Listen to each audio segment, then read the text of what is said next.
Hello and welcome back to the Asian Game. Alex with you here. Tonight's game has ended New Zealand 1, Norway 0.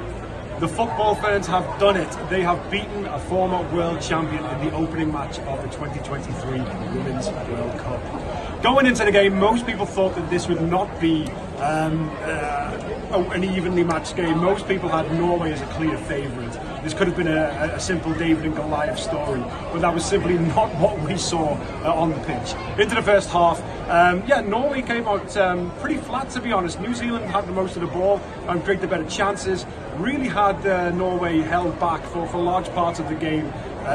Creating a couple of chances, a few misplaced passes admittedly, kind of lacking that final ball, but really had a good grip on the game. Norway not really producing much. A half-time came, and then coming out into the second half, not much change, to be honest. Continued along similar lines, New Zealand controlling the ball.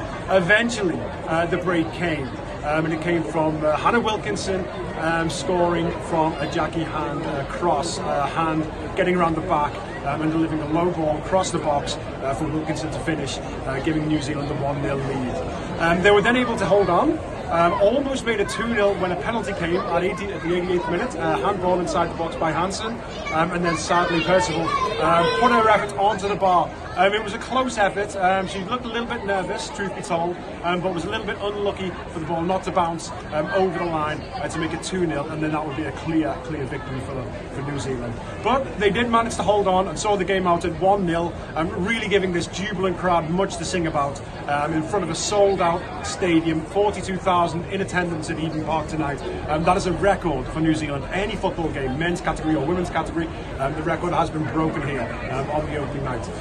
Both of these sides now will go on to face arguably more manageable opposition, Switzerland and then the Philippines, of course. New Zealand's chances have dramatically increased, their chances of getting through to the round of 16. They will need probably just one more win, which they could well get against Philippines, if not against Switzerland on the final day. But yeah, that would do it for them. Norway, all is not lost. They are sitting on 0 points, but as I've said, they will find more manageable opposition with Switzerland and of course with the Philippines, who are debutants at this World Cup. So they will really have to regroup, see what they can do, and really try and get some points on the board. It should be said that this group is paired with Group C, which has Japan, a country that I will be covering in quite some depth here at the World Cup. And now it looks like New Zealand's chances are quite good that they could top the group. A matchup with Japan would be very interesting, or Norway as well. If Norway were to find a matchup, were to go through a match, play Japan, that would be two former champions playing who are trying to kind of regain their reputation on the global stage of women's football. That would be a tasty matchup indeed. But a lot has to happen between now and then for that to work out. That's it from me for tonight. Goodbye, and we will be with you again on the Asian Game with more coverage of the World Cup, Women's World Cup 2023.